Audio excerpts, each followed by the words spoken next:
ಎಲ್ಲರಿಗೂ ನಮಸ್ಕಾರ. ನಾನು ಶ್ರೀ ಎಂ ಡಿ ಮಠಪತಿ, ಮುಖ್ಯೋಪಾಧ್ಯಾಯರು ಶ್ರೀ ಬಸವೇಶ್ವರ ಪ್ರೌಢಶಾಲೆ ಬರಗಿ.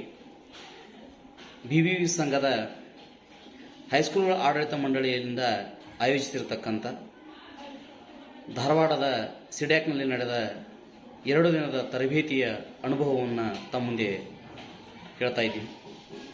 ಮಹೇಶ್ ಮಾಷಾಳ್ ಸರ್ ಹಾಗೂ ಅವರ ತಂಡದವರು ನಮಗೆ 2 ದಿನದಲ್ಲಿ ಜ್ಞಾನದ ಖನಿಜವನ್ನು ಉಣಬಡಿಸಿದ್ದಾರೆ.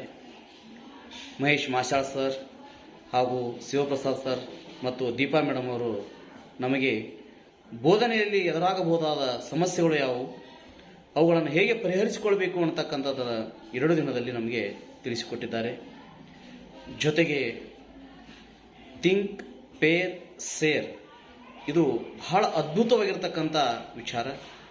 ಇದನ್ನು ನಮ್ಮ ವೃತ್ತಿ ಜೀವನದಲ್ಲಿ ನಾವು ಅಳವಡಿಸಿಕೊಂಡು ಮಕ್ಕಳಿಗೆ ಪರಿಣಾಮಕಾರಿಯಾಗಿ ಬೋಧನೆ ಮಾಡಲು ಇದನ್ನು ನಾವು ಬಳಸಿಕೊಳ್ಬೋದು ಅನ್ನೋದು ನಮಗೆ ತಿಳಿದಿದೆ.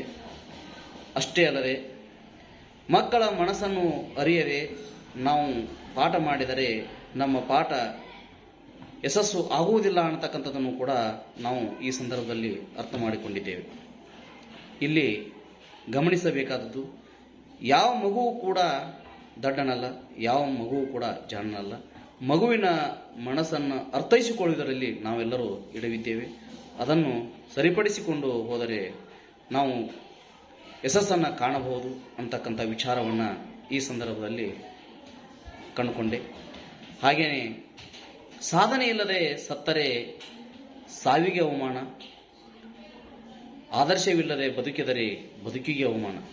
ಸಾಧನೆ ಎಂಬುದು ಸಾಧಕನ ಸ್ವತ್ತೇ ಹೊರತು ಅದು ಸೋಮಾರಿಯ ಸ್ವತ್ತಲ್ಲ ಅಂತಕ್ಕಂಥ ಗಾದೆಯನ್ನು ಈ ಸಂದರ್ಭದಲ್ಲಿ ನೆನಪಿಸಿಕೊಂಡು, ಅದು ಯಾವಾಗಲೂ ಏನಪ್ಪ ಅಂದರೆ ನಾವು ಸಾಧನೆ ಶಿಖರಕ್ಕೆ ಏರಬೇಕು ಅನ್ನತಕ್ಕಂಥದ್ದನ್ನು ಈ ಸಂದರ್ಭದಲ್ಲಿ ಅರ್ಥ ಮಾಡಿಕೊಂಡಿದ್ದೇವೆ. 2 ದಿನದಲ್ಲಿ ನಮಗೆ ಅಪಾರವಾದ ಜ್ಞಾನವನ್ನು ಮಹೇಶ್ ಮಾಷಾಳ್ ಸರ್ ಅವರು ನೀಡಿದ್ದಾರೆ. ನಮ್ಮನ್ನು ಈಗಾಗಲೇ ಹರಿಯುವ ನದಿಯಲ್ಲಿ ನಮ್ಮನ್ನು ಜಗಿಸಿದ್ದಾರೆ. ಆ ಜ್ಞಾನದ ಹರಿವಿನಲ್ಲಿ ನಾವು ಹೋಗಿ ಮಕ್ಕಳನ್ನು ಕೂಡ ಏನಪ್ಪ ಅಂದ್ರೆ ಜ್ಞಾನದ ಹರಿವಿನ ಕಡೆಗೆ ಕೊಂಡೊಯ್ಯುವಲ್ಲಿ ನಮ್ಮೆಲ್ಲರ ಪಾತ್ರ ಬಹಳ ಇದೆ ಅಂತಕ್ಕಂಥ ವಿಚಾರವನ್ನು ತಿಳಿಸಿರ್ತಕ್ಕಂಥ ಮಹೇಶ್ ಮಾಷಾಳ್ ಸರ್ ಅವರಿಗೆ ತುಂಬ ಹೃದಯದ ಧನ್ಯವಾದಗಳನ್ನು ತಿಳಿಸ್ತಾ ಇದ್ದೀನಿ. ವರ್ಗ ಕೊಠಡಿಯಲ್ಲಿ ತಂತ್ರಜ್ಞಾನವನ್ನು ಹೇಗೆ ಬಳಕೆ ಮಾಡಬೇಕು ಅನ್ನತಕ್ಕಂಥ ವಿಚಾರವನ್ನು ತಿಳಿಸಿರ್ತಕ್ಕಂಥ ದೀಪಾ ಮೇಡಮ್ ಅವರಿಗೂ ಕೂಡ ಧನ್ಯವಾದಗಳು. ಪೂರ್ಣ 1 ದಿನ ಶನಿವಾರ ನಮ್ಮೊಟ್ಟಿಗೆ ಇದ್ದು ಎಲ್ಲಿಯೂ ಕುಳಿತುಕೊಳ್ಳದೆ ನಿರಂತರವಾಗಿ ನಮಗೆ ಬೋಧನೆಯಲ್ಲಿ ಆಗಬಹುದಾದ ತೊಂದರೆಗಳನ್ನು, ಅವುಗಳ ಸಮಸ್ಯೆಗಳನ್ನು ಹೇಗೆ ಬಗೆಹರಿಸಿಕೊಳ್ಬೇಕಂತ ತಿಳಿಸಿರ್ತಕ್ಕಂಥ ಡಾಕ್ಟರ್ ಶಿವಪ್ರಸಾದ್ ಸರ್ ಅವರಿಗೂ ಕೂಡ ಧನ್ಯವಾದಗಳು. ರುಚಿಕಟ್ಟಾದ ಭೋಜನವನ್ನು ಮಾಡಿರ್ತಕ್ಕಂಥ ಪಾಕಶಾಲೆ ತಂಡದವರಿಗೂ ಕೂಡ ಈ ಸಂದರ್ಭದಲ್ಲಿ ಧನ್ಯವಾದ ತಿಳಿಸ್ತೀನಿ. ಎಲ್ಲರಿಗೂ ನಮಸ್ಕಾರ.